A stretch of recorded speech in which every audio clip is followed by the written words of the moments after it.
Zəhranın təsis elədiyi belə deyək ki, mübarizə məktəbinin xanım məzunlarından biri, ən əlaçı, belə deyək, ən yüksək bal toplamış məzunlarından biri xanım Zeynəb idi. Bu barizdir ki, xanım belə bir məktəbi təsis elədi. Ki, Zəhra məktəbində fədakarlıq var.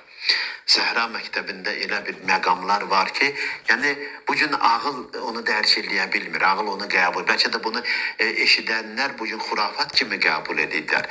Amma bir növ buna özləri gəlib çatdıqca, düşüncə buna çatanda görürlər ki, bu xurafat yox, bu əslində həqiqətdir. Yəni insanın o eşq gözü tamam başqa şeyləri görür. O Məcnuna deyirlər, bu qara qızın dalıcan niyə düşmüsən, Səhra ərəb qızıdır. Deyir, gəlin ona Məcnunun gözü ilə baxın, gör nə qədər gözəldir.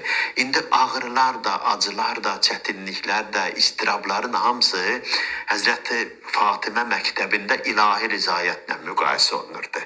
İlahi rizayət olan yerdə o ağrılar, acılar ona şirin gəlirdi. Onun üçün hiss olunmaz bir vəziyyətə düşürdü.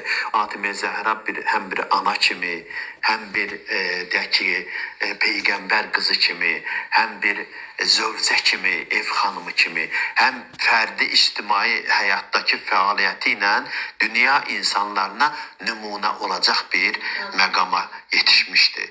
Ona görə də məhz onun o ali məqamı bizlər üçün nümunədir.